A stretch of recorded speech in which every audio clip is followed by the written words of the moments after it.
When you think of Nvidia, you probably think of one thing: the chips. The GPUs that are basically powering the entire AI revolution. But here's the thing, that's really only half the story. The company is using its absolutely massive resources to do more than just sell hardware. They're trying to build the entire AI ecosystem through this incredible strategic investment spree. And when I say massive, I really mean it. Just think about this. So far this year alone, Nvidia has already jumped into 50 different venture capital deals. That's already more than they did in all of last year combined. So this isn't just a side hustle. It's a full-on aggressive play to get a piece of, well, pretty much everything. And they are moving fast. So how are they pulling this off? Well, becoming a $4.5 trillion company, that definitely helps.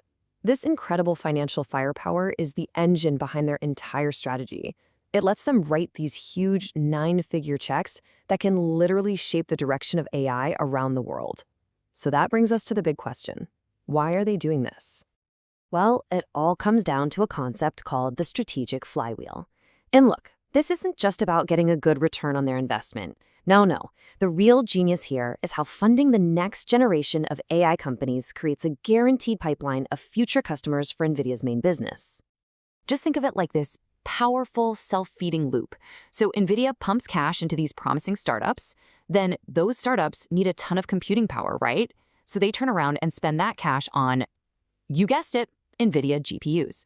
This makes the whole AI ecosystem grow, which in turn just increases the demand for Nvidia's stuff. And the profits from that, they get funneled right back into more startups. It's a brilliant self-perpetuating cycle. So let's just trace the money for a second. First, Nvidia invests. Then, the companies they just funded turn right around and buy Nvidia's products to build out their AI. As more and more companies do this, the entire market for Nvidia's platform just gets bigger and bigger. And finally, the profits from all that growth are used to kickstart the whole cycle all over again. I mean, they're not just participating in the ecosystem, they're building it so that every single road leads right back to them. Okay, so how does this actually look in the real world? Well, it's really built on 3 key pillars. The first one, and you could argue it's the most important, is betting on the brains of AI, the big foundational models themselves.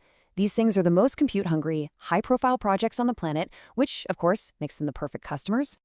And their investment portfolio reads like a who's who of the top AI labs. They're backing pretty much everyone. OpenAI, Elon Musk's xAI, Europe's big player Mistral, you name it.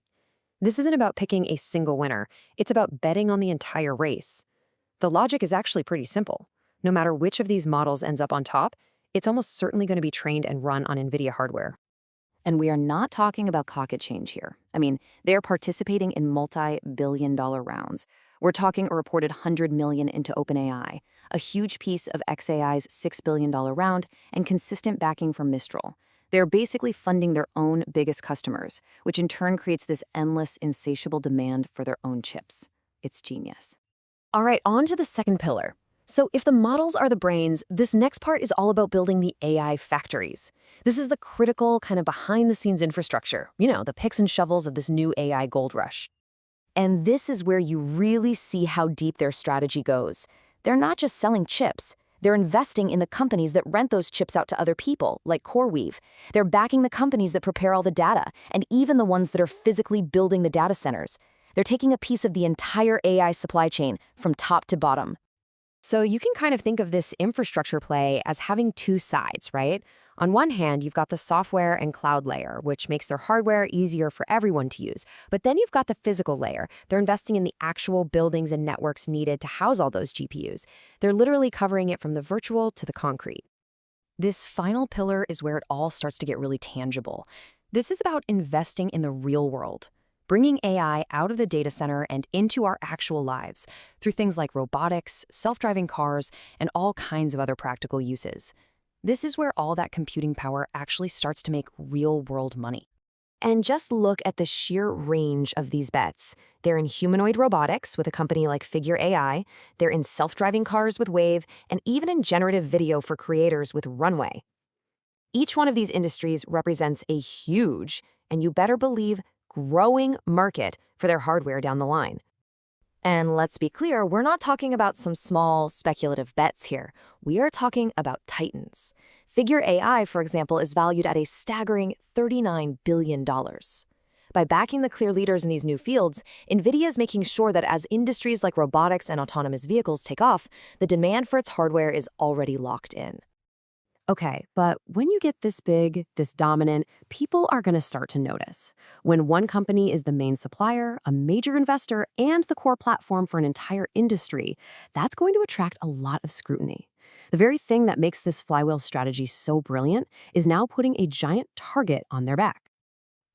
This was probably inevitable. Regulators in both the US and Europe are now starting to launch probes into the AI supply chain.